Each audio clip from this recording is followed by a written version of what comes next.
স্বাগত জানাই প্রিয় দর্শক ও শিক্ষার্থী আপনাদের তোমাদের পছন্দের ওয়াইজ নিনজাস চ্যানেলে। নমস্কার, আমি বিদ্যুৎ লেখা, ওয়াইজ নিনজাস ক্রিয়েটর কোচ। আজকে আমরা শিখব বাংলা ব্যাকরণের একটি খুবই গুরুত্বপূর্ণ অধ্যায়, নামপদ এবং তার প্রকারভেদের মধ্যে বিশেষ্য পদ। স্কুলের পরীক্ষায় যেমন কাজে লাগবে তেমনি লেখালেখির ক্ষেত্রেও এই বিষয়গুলো জানা খুব দরকার। তাই চলো শুরু করি আজকের একেবারে সহজ ভাষায়। প্রথমেই প্রশ্ন আসে, নামপদ কাকে বলে? যখন কোনো শব্দের সঙ্গে বিভক্তি যুক্ত হয়ে বাক্যে ব্যবহৃত হয়ে কোনো কিছুর নাম বোঝায় তখন আমরা তাকে বলি নামপদ। যেমন ছাত্ররা, বইতে, মেয়ের। এখানে ছাত্র, বই, মেয়ে এগুলো নাম, আর এদের সঙ্গে বিভক্তি যুক্ত হয়েছে। নামপদ আবার 4 ভাগে ভাগ করা যায়: বিশেষ্য, বিশেষণ, সর্বনাম, অব্যয়। আজকের ভিডিওতে আমরা শুধুমাত্র বিশেষ্য পদের শ্রেণীবিভাগ নিয়ে আলোচনা করব। বিশেষ্য পদ বলতে যা দিয়ে কোনো ব্যক্তি, বস্তু, প্রাণীর নামকে বোঝানো হয়। এগুলোকে আবার 6টি ভাগে ভাগ করা যায়। চলো একে একে দেখে নেই উদাহরণ সহ।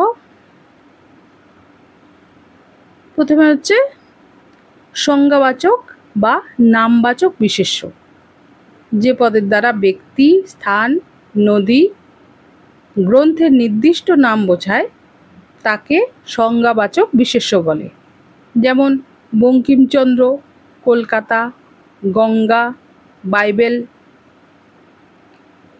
তাহলে সংজ্ঞাবাচক বা নামবাচক বিশেষ্য হচ্ছে যে বিশেষ্য দ্বারা ব্যক্তি, স্থান, পর্বত, নদী, গ্রন্থ প্রভৃতির নাম বোঝায় তাকেই সংজ্ঞাবাচক বা নামবাচক বিশেষ্য বলে।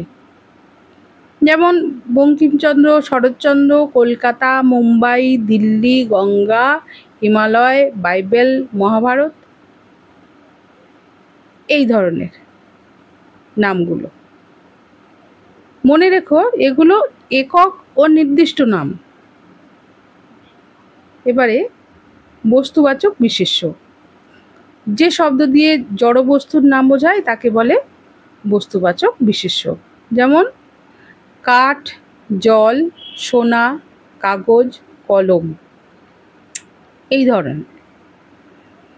তাহলে বস্তুবাচক বিশেষ্য হচ্ছে যে বিশেষ্য দ্বারা কোনো বস্তুর নাম বোঝায় তাকে বস্তুবাচক বিশেষ্য বলে।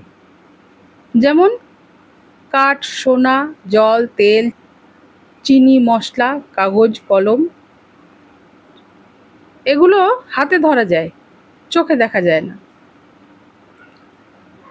এবার জাতিবাচক বিশেষ্য। যে বিশেষ্য দিয়ে এক জাতির সব প্রাণীর বা বস্তুর দলকে বোঝায় তাকে জাতিবাচক বিশেষ্য বলে। যেমন হরিণ, বাঙালি, খ্রিস্টান, নদী, বই প্রভৃতি। তাহলে জাতিবাচক বিশেষ্য যে বিশেষ্য দ্বারা এক জাতীয় সব প্রাণী বা বস্তুকে বোঝায় তাকে জাতিবাচক বিশেষ্য বলে। যেমন মহিষ, জেব্রা, হরিণ, হিন্দু, বাঙালি, বৌদ্ধ, খ্রিস্টান, পার্শ্বিক, নদী, বই, মরুভূমি ইত্যাদি।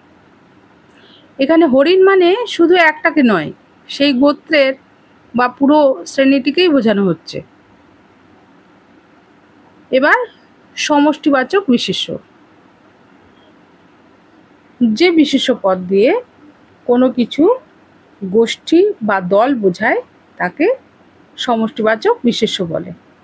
যেমন শ্রেণী, জনতা, দল, বাহিনী প্রভৃতি। তাহলে সমষ্টিবাচক বিশেষ্য কোনটা? যে বিশেষ্য দ্বারা কোনো কিছু সমষ্টিকে বোঝায় তাকে বলে সমষ্টিবাচক বিশেষ্য। যেমন সভা, সমিতি, শ্রেণী, দল, ঝাঁক, জনতা, বাহিনী, সম্প্রদায় প্রভৃতি। দেখো একটা একটা করে নয়, পুরো দলটিকেই বোঝানো হচ্ছে। এবার গুণবাচক বিশেষ্য, যে বিশেষ্য পদের দ্বারা ব্যক্তি বা বস্তুর গুণ, দোষ, অবস্থা, ভাবকে বোঝায় তাকে বলে গুণবাচক বিশেষ্য। যেমন দয়া, লোভ, শৈশব, যৌবন, রোগ প্রভৃতি। তাহলে গুণবাচক বিশেষ্য হচ্ছে যে বিশেষ্য দ্বারা কোনো ব্যক্তি বা বস্তুর দোষ, গুণ, অবস্থা ও ভাবের নাম বোঝায় তাকে বলে গুণবাচক বিশেষ্য। যেমন দয়া, মায়া, সততা, সাধুতা, লোভ, ঈর্ষা, রোগ, শোক, শৈশব, যৌবন ইত্যাদি।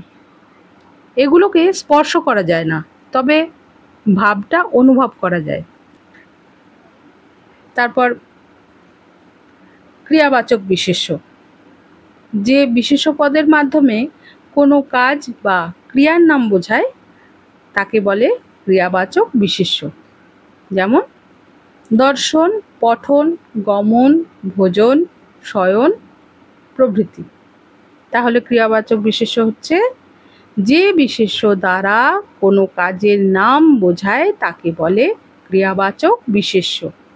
যেমন দর্শন, ভোজন, শয়ন, গমন, পঠন, লিখন ইত্যাদি। দেখো এখানে লিখন পদটা আসছে লেখা শব্দটা থেকে। এখন একটা ছোট ছড়ার মাধ্যমে আমরা আবার আজকের পড়াটা মনে করে নিই। একে সংজ্ঞা নামবাচক, বোঝায় সবার নাম। দুয়ে বিশেষ্য বস্তুবাচক, বোঝায় বস্তুর নাম। তিনে বিশেষ্য জাতিবাচক, বোঝায় সমজাতীয়। চারে বিশেষ্য সমষ্টিবাচক, বোঝায় দল, ঝাঁক, শ্রেণীয়। পাঁচে বিশেষ্য গুণবাচক, দোষ, গুণ, অবস্থা বলে। ছয়ে বিশেষ্য ক্রিয়াবাচক, কাজের নাম চিনিয়ে চলে। এই ছড়াটা মুখস্থ রাখলে পরীক্ষার সময় খুব কাজে লাগবে। আশা করি আজকের ভিডিও থেকে বিশেষ্য পদের প্রকারভেদ একদম পরিষ্কার হয়ে গেছে। তোমার যদি এই ভিডিওটা ভালো লেগে থাকে তাহলে একটা লাইক দিও, চ্যানেলটা সাবস্ক্রাইব করে রেখো, আর কমেন্টে জানাও তুমি কোন কোন ধরনের নামপদের উদাহরণ দিতে পারো। এখন এই পর্যন্তই। শব্দ ও পদ থেকে নামপদ সিরিজের তৃতীয় ভিডিওতে বিশেষণ পদ নিয়ে এরকমই মজাদার পাঠ প্রস্তুতি নিয়ে আসব। দেখা হচ্ছে পরের ভিডিওতে। ধন্যবাদ। ভালো থেকো, শিখতে থেকো।